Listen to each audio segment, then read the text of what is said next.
Yo, what's going on, guys? And today I wanted to talk about who will the San Antonio Spurs draft in the second round. And can we agree the second round is always the most interesting round for the San Antonio Spurs because they actually have a tendency of making those prospects work. So let's talk about who potentially they could go and get in the second round. And I personally would love for them to get Santi Aldama, I've spoken a lot about, but I think he would really be a good pick for them. The other two guys I have are Felipe Petrusev and Raekwon Gray. Raekwon Gray is a guy who played 4 years at Florida State, technically 3 years because 1 year was a redshirt year. He's 260 pounds. You would like him to get down to 250. He's a powerful athlete, not an explosive one. He's a guy who shows flashes of being a playmaking big who looks, if he does take things serious, and looks like the guy we saw in his redshirt junior season, he has a chance to be an extremely effective NBA big who can defend, pass, and play a really important role and improve his shot and get down to 250. He's going to be a great NBA player. He processes the game really well, plays unselfishly, and has the kind of ball skills that teams look from a playmaking big. And it comes down to knowing if he's going to be that type of guy. So that's why teams do interviews and psychiatric evaluations. He seems like the perfect two-way guy to take a chance on. If it works, the Spurs might have something real. And if it doesn't, it's not that big of a deal. I want to hear your opinions on who they should draft down below right now. Now let me talk about my boy Santi Aldama, who I think is the perfect guy. Born January 10th, 2001. He's 20 years old. He'll be 20 years old at the start of the NBA season. He played 2 years at Loyola, Maryland, and he chose to go there because of academics.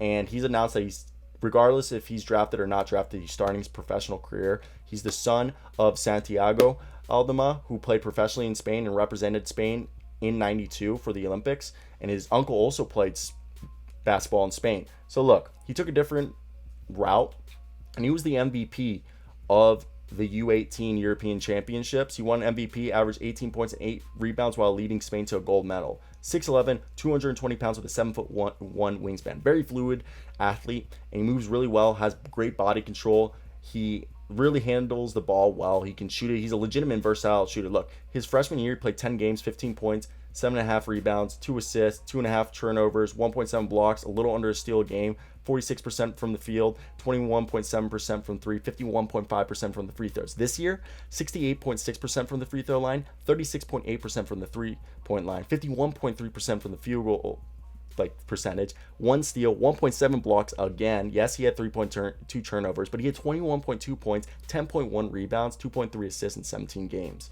And the only other players that do that is David West, Tim Duncan, Andrew Bogut, LaMichael Deane, Jason Thompson, and Santi Aldama. And this is a guy who made 6 3-pointers directly off movement or off-ball screen actions. His pick and pop threes going backwards, his spot threes are really good. Now, let's just talk about it. You just got to remind yourself that the quality of competition is a factor when you watch him. He was so dominant against Patriot League players for Loyola, Maryland. He just couldn't be matched because of his combination of size and skill. It was like plopping a professional down into a mid-major college basketball league. NBA players will be able to match him at a much greater degree, meaning he gives some uncertainty with how his game is going to translate. But I think he's a perfect early second rounder who could fall, and some people might want to stash him over Europe, but I think he should come right now, compete against Luka for the backup 4 spot or backup 5 spot behind Yoka Pirtle and Drew Eubanks. And I think he's a guy who's gifted as a playmaking 5 who fits the modern style of play due to his perimeter skill and decision-making comfort. He processes the game at such a high level. It's easy to see with some further strength training he's going to be a useful NBA player, and we'll see how it goes for him in the draft. And now the last guy, I think Petrusev is interesting. He played 2 years at Gonzaga. And he shot 30% his freshman year and 18% his sophomore year. But then he went over to the Adriatic League and he had a monster breakout season. Won the Adriatic League MVP, led the league in scoring, and won the top prospect award. He was the best player in the league this past season. Decided to declare for the draft following the impressive run and should be selected following an outstanding production as a professional, averaging 21.2 points, 7.4 rebounds, 1.5 assists, 1.9 turnovers per game, 1 block, half a steal, 56.3% from the field, 46.2% from 3, 71.4% from the free throw line. He's 6'11", and the thing is he doesn't have like a massive wingspan. It's pretty on par. Look, Petrushev has been about as productive as a center can be over the last 2 years. He was an All-American at Gonzaga, then went overseas and won MVP in an incredibly competitive league. But I can't quite get there with him, largely due to the concerns over what his fit is in the NBA. He doesn't have a chance to get stops on defense in the NBA, either as a center or a power forward, because he's too unathletic and isn't strong or long enough. The stretch shooting is nice, and it does give him a differentiator, but I'm not sure it's enough to make up for the defensive concerns. He's not going to be a rim protector or a defensive player at all. He's really just going to be a guy who just stands in the corner, and shoots threes. He's just not the type of player I'm looking to draft. There's a chance he could be offensively usable in this league, but that's just not worth it.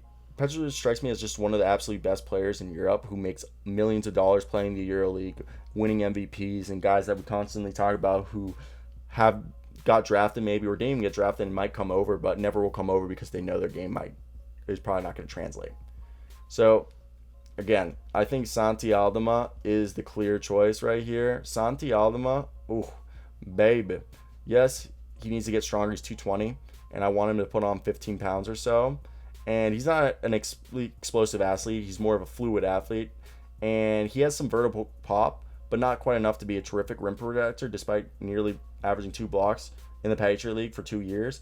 Gets by based on footwork and skill. Guys still finish over top of him at the center position in the Patriot League, which means it'll be easier to do it in the NBA. Will need to be a terrific positional defender, something he has the potential to be, but isn't elite at it yet. Would be a below average defender right now, Santi Aldama. And yes, he was turnover pro, but that was largely because of the comical amount of usage his team used him for due to his skill level. So I think the turnovers would definitely go down. So yeah, that's definitely a guy that I sit here, I'm like, hey, I don't know why they're not thinking about Santi Aldama. If I'm Gregg Popovich, I'm licking my chops and I'm like, Santi Aldama is the guy for us, right? Like, am I retarded? Santi Aldama is the guy in the video right now who's in the far right. So that's where I look and I'm like, this is clearly the guy we should try to get, right? Without a regard, or I don't even know, guys. So this is the video. I want to hear, like and subscribe. What do you guys think? I think I'm gonna upload one more video with the a mock draft today, because I'm gonna do 2 mock drafts, guys, and yeah, I just kind of want to do one more mock draft before. I want to get at 8, and right now I'm on pace for 7. So fuck it, let's just do number 8 right now. So yeah, so suck my nuts. Yeah, that's it. I'm just really just milking this one at this point, just so we can, I don't even know, guys. This is the video. If you guys want to leave me, leave me. But yeah, that's it, guys. I'm peacing out. Peace out.